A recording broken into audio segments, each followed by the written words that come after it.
No nii, jälle üks siuke vähe pikem paus on vahele tulnud. On aeg rääkida siis, mis siis toimus Münchenis Euroopa meistrivõistlustel. Et kõigepealt võiks rääkida sellest, et me võtsime Margusega Karksinu ja Triathlonile otsuse vastu, et me lähme Münchenisse kohale, et äkki saame koha peale. Hakkasime teisipäeval sõitma peale lõunat ja siis jõudsime juba järgmise päeva hommikul enam-vähem sinna Saksa piiri äärde, kui Tiina Pallas, kes siis on Eesti Triathloniliidu peasekretär, helistas mulle, et ma olen Euroopa meistrivõistlustel peal. Enda jaoks oli see päris suur uudis ja ma ei osanud algus nagu isegi kuidagi seda vastu võtta või siuke imelik tunne oli endal sees, et ma tõesti olen Euroopa meistrivõistlustel peal. Ja siis ma kuidagi hakkasin selle mõttega enam-vähem harjuma, aga sellegipoolest ikkagi ma ise ei olnud nii optimistlik, et ma võiksin seal peale saada. Sain peale ja siis järgnevatel päevadel olidki meil seal kohale jõudmine, radadega tutvumine.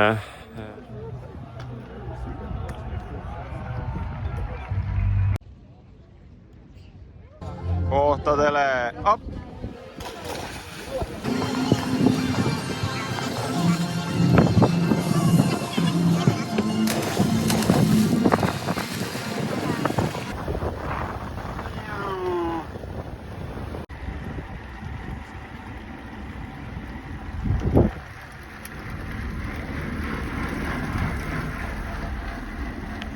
Kaidi, räägi, kuhu me jõudsime? Jõudsime mäe otsa, tippu, vallutasime mäe. Jah, jooksus on meil 700 meetrit vaja tõusta. 2,5 kilomeetri peal on 30 tõusumeetrit ja nüüd lähme alla. Selles suhtes ujumine oli sellises väikses pargi, nii-öelda siis Müncheni olümpiapargi, ei tea, kas öelda tiik või järv, et ta oli üsna madal. Põhimõtteliselt, kui ma panin jalad maha, siis see vesi oli minul kuskil siia rinnani. Et kui me seal pontooni pealt starti harjutasime, siis me pidime harjutama seda, et me otse põhja ei hüppa, et me hüppaksime edasi. Ja ülejäänud ujumine oligi selline 2 ringi, vahepeal tuli veest välja joosta ja rattarada oli siis 8 ringi, kokku 40 kilomeetrit ja jooksus oli siis 4 korda 2,5 kilomeetrit. Võistluspäeva hommikul käisin rattaga sõitmas ja tunne oli selline rahuldav enesetunne oli, et midagi nagu head ka ei olnud.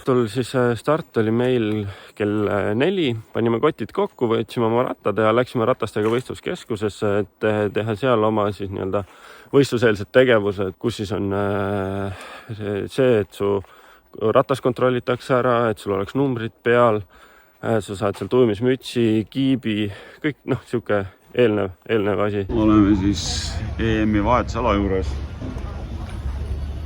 Hakkab vahetusala pihta. Meie esimene mees on siin viimase numbriga. Nime nad ei ole õppinud kirjutama. Aga see ei omegi tähtsust. Oluline on see, et mees on stardis ja valmis pingutama. Henri on seal, tutvub praegu vahetusalaga. Siin ka teeb veel tutvust, kus jooks läheb, kuidas rattaga välja läheb, väljumine. Line-up käib, siin valmistutakse, püütakse sportlaseid rivvi panna. Kõige paremini just ei õnnestu neil see rivvi panemine siin, aga see ei tohi sportlaseid segada, nemad peavad oma asja rahulikult tegema. Ja mitte külmetama enne starti.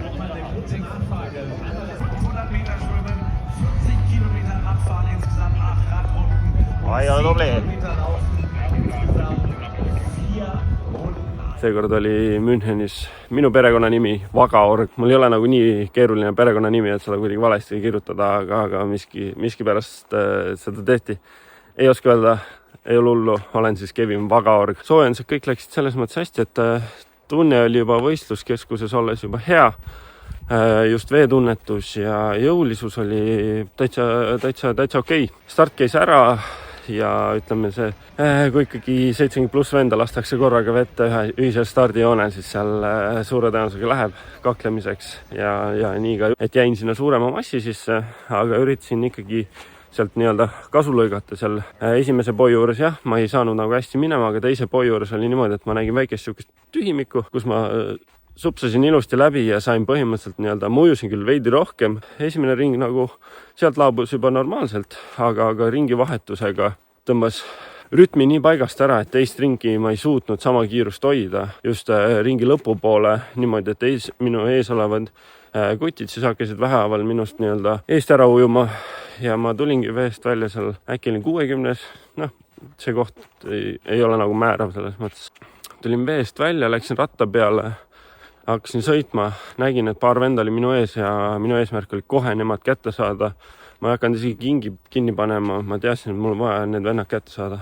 Vajutasin, mis ma vajutasin, aga no lihtsalt seda jõudu jalgadest ei tulnud. See oli nagu täiesti ootamatu minu jaoks, et ma ei suutnud lihtsalt vajutada neid jõunumbreid välja, mida ma olen muidu võistlustel suutnud. Esimese ringi siis põhimõtteliselt tagasipöörden, mis meil üks tagasipöörde ringi peal oli. Seal selja tagant tuli siis Gabriel Sander ja Richard Murray, väga tugevad eliidiklassi võistlejad ja kuuluvad maailma paremikku põhimõtteliselt, et ma enda mõttes nagu mõtlesin, et ma pean siin pundis nagu hambad ristis kinni hoidma, tegema tööd selles pundis. Tulid esimesed kurvid, esimesed kiirendused ja lihtsalt ma olin täiesti tühina.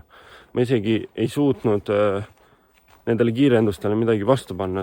Samamoodi oli ka mul siin kahe kõrva vahel see psühholoogiline põhimõtteliselt pidur peal, et ma ei julgenud kurvides niimoodi kallutada, nagu oleks vaja olnud. Kartsin, eks see võib-olla on sellest Poola kukkumisest, mis oli mai alguses. Ja siis põhimõtteliselt mängi seal eelviimasele ringile minnes, siis mind peatati ja võeti rajalt maha. Ütlen ausalt, ma ei oodanud seda, aga mis sa teed? Selline see aasta on olnud põhimõtteliselt, et sellist mingeid värvikaid momente väga pole olnud, eriti just kui me mõtleme tiitlivõistluste peale. Et ju see siis pidi seekord nii minema. Ühe hooaja jooksul tulevad need kõik nii-öelda ebaõnnestumised ära, et ma saan ennast siis põhimõtteliselt hooaja lõpus uuesti koguda ja järgmisel hooajal minna vastu siis uue hooga. Aga selles mõttes ega hooaeg veel läbi ei ole. Muidugi selles mõttes ega see tulemus mind ei rahuldanud, et oleks ikkagi tahtnud lõpetada, tulemusi kirja saada, mitte nii-öelda tulemustes kirja saada läbi. Ikkagi mingid kogemused ma saan sealt nii-öelda endaga kaasa võtta. Selles mõttes ka sellised negatiivsed kogemused tulevad endale kasuks ja nendest tuleb lihtsalt üle olla. Tulime Saksamaalt tagasi, jõudsin Eestisse, siis kuulsin, et meil toimuvad siin ühes kohas Lääne-Viru meistrivõistlused eraldi stardis. Algus läksin kohale, mõtlesin, et vaatan lihtsalt, kes koha peal on ja milline see rada välja näeb, aga siis ma kuulsin, et stardimaks on 2 eurot ja loosi auhinnad on mängus, mõtlesin, lähen lihtsalt sõidan läbi. Jõudsin sinna, siis ma olin täiesti trenni varustuses kõik, et ega ma mingit ettevalmistust selle jaoks ei teinud. Läksin sinna, start käis ära, aga nagu ikka sportlasena kohane, number ees, lähevad põhimõtteliselt klapid ette ja läks nagu pingutamiseks.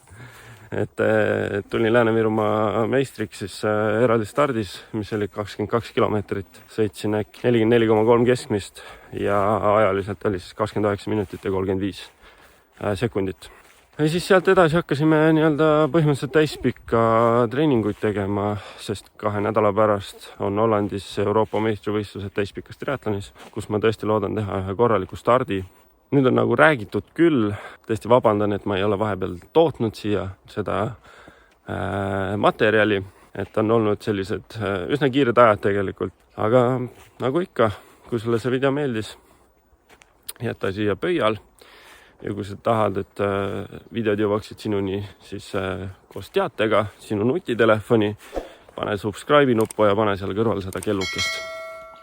Olge tublid ja olge rõõmsad ja tšau!